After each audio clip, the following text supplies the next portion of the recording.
Et bonjour à tous, aujourd'hui petite vidéo pour vous parler d'un tout petit film mais très intéressant, un film de Andrew Kam de 1990 qui s'appelle Fatal Termination. Alors Andrew Kam, pour les connaisseurs du cinéma de Hong Kong, c'est quelqu'un qui a travaillé avec Tsui Hark et que vous avez pu voir dans un petit rôle en tant qu'acteur dans le Syndicat du Crime 3 d'ailleurs. Qui fait une espèce de voilà de second rôle de bad guys avec une moustache, voilà, si vous, pour les fans du film, qui était en fait quelqu'un qui travaillait dans la prod, je crois, de Tsui Hark et qui est devenu réalisateur. Et il est surtout connu en fait pour avoir réalisé un film que personnellement j'adore et dont je vais probablement vous parler dans les prochaines émissions, qui s'appelle The Big Hit avec Wesley, qui est un polar ultra violent, donc produit par Tsui Hark, mais qui a eu beaucoup de problèmes, je crois, de production ou de montage, où je crois que Tsui Hark n'était pas vraiment satisfait du résultat. Et du coup, le tournage avait été repris à la fois par Tsui Hark, un peu aussi par Johnny To, mais c'est d'abord Andrew Kam, je crois, qui avait été pressenti pour réaliser le film. Et ensuite, Andrew Kam avait aussi été appelé un petit peu à la rescousse du film Swordsman, je crois, qui devait être initialement réalisé par King Hu, mais qui a été ensuite repris par Tsui Hark, puis par Ching Siu-tung, puis par Han Hoi, puis par Raymond Lee, puis enfin il y a eu 500 000 réalisateurs qui se sont greffés dessus, et je crois qu'Andrew Kam a aussi bossé dessus. Et l'autre film aussi d'Andrew Kam qui est un peu populaire pour les fans du cinéma de Hong Kong et les fans de Donnie Yen, c'est High Voltage, donc avec Donnie Yen et Roy Chung, qui est une espèce pareil de polar hard-boiled kung-fu qui était sorti en France dans une VHS, qui est sorti en VHS, qui est tourné aux Philippines, je crois, ou en Thaïlande, je m'en souviens plus trop, qui était pas inoubliable et qui était encore dans la période où Donnie Yen n'était pas encore au top et où il se cherchait, il voulait se construire un petit peu une iconisation, et il voulait voilà, vraiment percer en tant que star du film de kung-fu et du cinéma d'action. Il n'y était pas encore parvenu, et je crois que c'était un film qui avait été en partie aussi réalisé par Donnie Yen, et qui était dans mon souvenir sympa mais pas extraordinaire, et je l'ai pas revu depuis des années. Et là donc j'ai enfin fini par voir son fameux Fatal Termination, que je croyais être quand même plus un Girl with Gun. Jonathan m'en avait beaucoup parlé, il m'avait dit de le regarder, c'est vrai que je l'ai trouvé très cool, mais je m'attendais plus à un Girl with Gun avec plus d'action. Finalement c'est plus un polar qu'un film d'action. C'est un polar d'action avec un tout petit peu, mais vraiment un tout petit peu de kung-fu. Il y a très peu de scènes de combat à main nue, il y a plus de fusillade et de scènes d'action, de scènes d'explosion, etc. Bien violent. Encore, on retrouve cette violence et le côté pratique, presque gore, mais moins gore que The Big Hit quand même. Mais on va dire très sauvage, on va dire. Voilà, pas forcément violent, mais sauvage.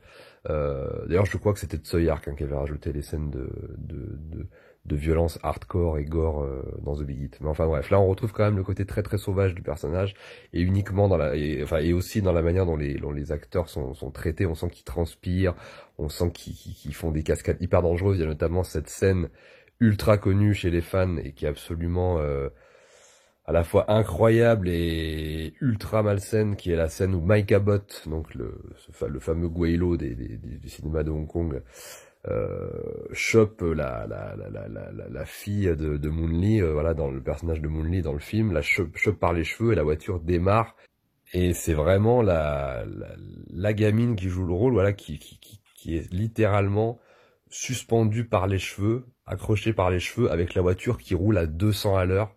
Donc la petite fille a vraiment fait la cascade, quoi. C'est enfin, je veux dire, je sais pas, j'ai rarement vu une scène à la fois aussi réaliste et aussi limite. Mais c'est vrai que souvent dans les films de Hong Kong, que ça soit les scènes avec des animaux, ou les scènes avec des gamins, ou même ce qu'ils font faire aux cascadeurs, hein, tout simplement, est vraiment limite, hein, par moment. C'est vraiment un cinéma de la violence, quoi.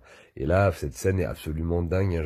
Enfin, rien que pour cette scène, je vous conseille de voir le film, parce que vous avez jamais vu ça ailleurs. C'est très limite, hein. C'est vraiment un sujet à débat, mais voilà, la gamine est littéralement accrochée par les cheveux, et la voiture roule à 200, et elle est traînée pratiquement elle est à 10 cm du bitume, quoi. Donc il suffit qu'il la lâche, et la gamine meurt instantanément, pour de vrai. Donc c'est vraiment ultra dérangeant, ultra limite, mais la scène est incroyable, avec Moon Lee qui est accroché, enfin Moon Lee, puis ça, le cascadeur qui la double et sont accrochés au capot de la bagnole. Enfin, ça donne une scène ultra sauvage, ultra violente. Le film est globalement très violent. Moi, c'est vrai que c'est un film que j'aime bien parce qu'il est aussi, moi, par rapport au tout venant des Girl with Gun de l'époque, qui avaient souvent alors les scènes d'action, surtout les scènes de kung-fu étaient ultra cool, hein, je pense souvent au film de Tony Liu. Mais c'est vrai que la mise en scène était souvent plan-plan. Et là, c'est vrai que Andrew Kam se permet on sent que c'est un mec qui aime quand même, c'est quand même un réalisateur intéressant. On sent qu'il joue avec les axes de caméra, il fait des travelling, des travelling compensés, des trucs. Il essaie de faire bouger la caméra. La caméra est plus dynamique, il y a des plans de coupe, des inserts. Il y a une certaine rythmique au niveau de la mise en scène qui est pas mal, qui fait plus, c'est plus du cinéma à effet, hein, c'est pour dynamiser en fait la mise en scène, mais c'est pas mal. Et j'étais assez surpris parce que généralement, comme je vous dis, c'est assez plan-plan, quoi. C'est assez posé, puis c'est au moment de la scène d'action que là le déchaînement de la mise en scène arrive. Là, comme c'est pas un réalisateur chorégraphe, c'est vraiment un réalisateur, on va dire, plus traditionnel. Et il fait des beaux petits plans. Il y a des très très beaux petits plans. Mais même des quelques beaux petites compositions de plans aussi. Donc c'est plutôt cool. Et puis le casting est assez incroyable, hein, puisqu'on retrouve Moon Lee, évidemment, la grande actrice du Girl with Gun, Ray Loy aussi, hein, voilà, pareil, très habitué au genre, Michael Mew, Philippe Ko, dont je crois il est aussi le producteur du film. On retrouve aussi l'acteur qui jouait dans Tiger Cage 3, que moi j'aime bien, dont je vais vous parler aussi prochainement, qui était le héros de Tiger Cage 3 aussi, qui est très très cool, qui fait un petit peu penser au rôle de Donnie Yen dans le premier Tiger Cage, justement, un personnage un petit peu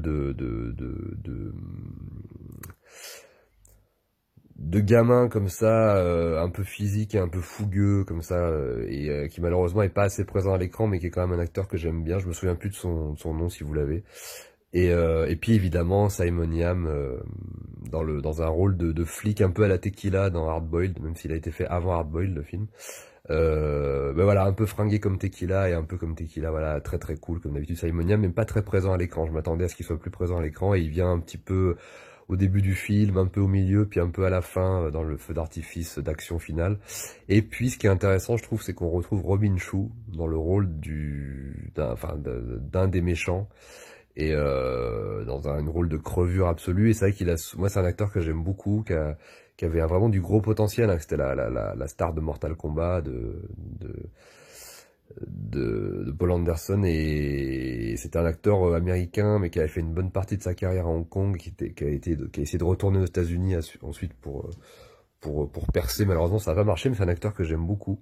C'est une espèce de mix entre Jackie Chan, il est un peu un faciès, un peu à la Jackie Chan, mais en même temps une carrure et un physique proche de Bruce Lee, voilà, très très, un peu un mélange des deux. Moi je l'aimais bien, je trouve. Enfin, il y avait beaucoup de potentiel avec cet acteur. Malheureusement, il a pas fait il a fait plein de films intéressants, et c'est aussi le méchant dans Tiger Cage 2, dans Black Cat 2 aussi, il joue dedans. Enfin, il y a plein de rôles comme ça où il est très cool, mais il joue souvent des rôles de méchant, je crois.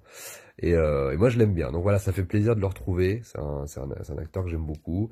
Et globalement, voilà, je vous le conseille quand même, mais vous attendez pas trop à un polar kung-fu, attendez-vous plus à un polar d'action, un peu voilà, un Heroic Bloodshed, ou plutôt pas vraiment Heroic Bloodshed, parce que c'est pas vraiment une confrontation entre entre deux frères, comme ça, ennemis, ou inversement, mais voilà, c'est plus un polar d'action, que je vous conseille fortement. Voilà, je vous embrasse, je vous laisse là-dessus, et je vous dis à très bientôt. Prenez soin de vous.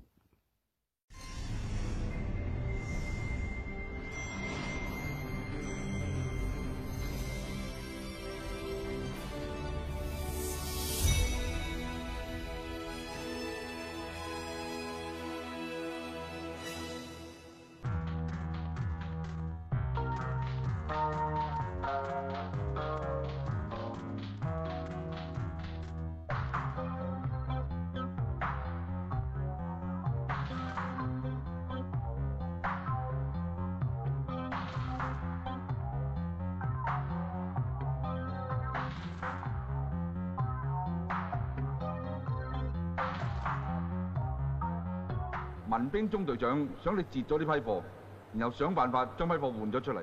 我要做嘅事，冇人可以阻到我。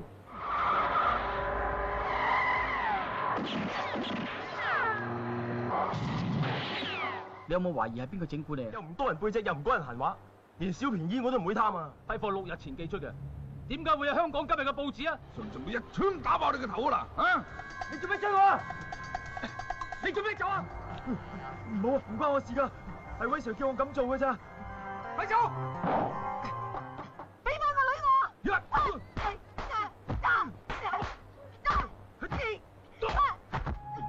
放咗佢！快啲放咗我女啊！我要攬住你一齊死！還翻個女俾我！還翻個女俾我！你唔好點我哋啊！你一定會見到高莫夫嘅。